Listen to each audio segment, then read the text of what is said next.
Hello, I'm Lloyd Hedges with the Commemorative Air Force T-34 sponsor group based at the Dallas Executive Redbird Airport. We recently installed a Lynx ADS-B transponder in our T-34.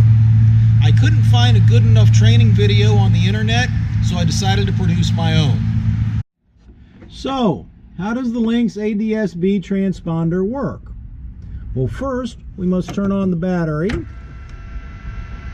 and then we must turn on the avionics. Normally, we would not turn on the avionics until the engine was started, but for the purpose of demonstration, we turned it on now. It does take a few moments for the Lynx to warm up. This is what it looks like while it's warming up.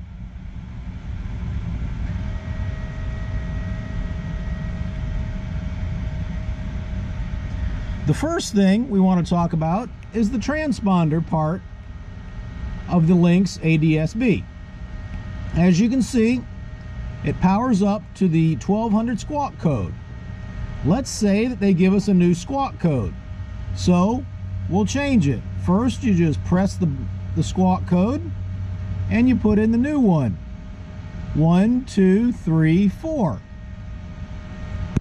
There's your new squawk code. Now let's say you want to go back to the original 1200 squawk code. Press squawk VFR and it goes back to 1200. But we want to squawk 1, 2, 3, 4. So that's saved in there. So that goes back to the saved squawk code. Now you'll see on the left it says mode altitude. If we don't want to mode altitude, we can put it in standby. Or we can put it just simply on, but not squawking altitude. Or we can put it on altitude. If air traffic control tells us to ident, we press the ident button. At the end of the flight, if you want to go back to VFR, you just press VFR. On the right-hand side is where the traffic portion of the ADS-B is displayed. Right now, we're not picking up any traffic because we're on the ground. If you wanted to zoom out from beyond the 2-mile range to the 6-mile range, you press the out button. And you can go out to the 12-mile range or the 24-mile range. If you want to zoom in, you press the plus or the in button. And that makes a smaller area where the traffic will be displayed. Now, something else you want to do is via Wi-Fi connect the Lynx to your iPad with your ForeFlight program. Once you've launched your ForeFlight program and you're in the airplane with the battery and the avionics turned on, go to the setting modes of the iPad,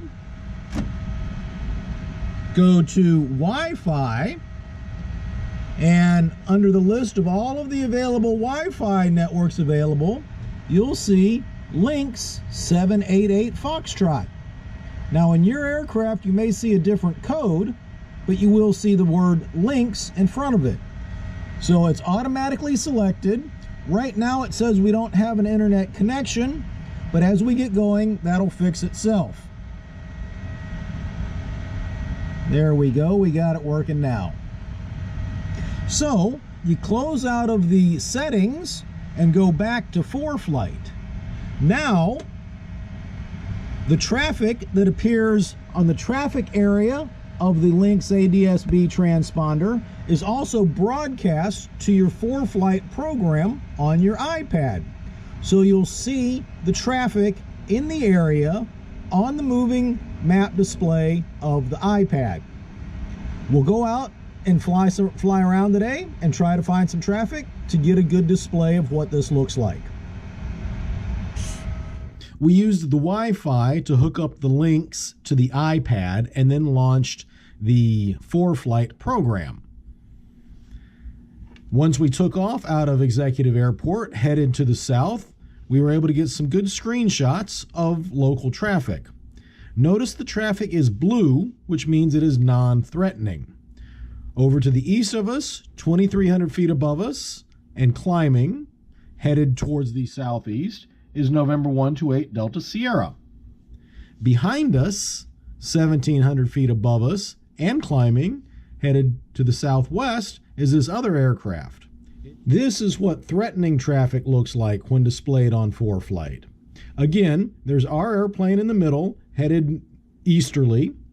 Below us, 700 feet and climbing, is November 35 Kilo Juliet. Notice that the threatening traffic is yellow and not blue.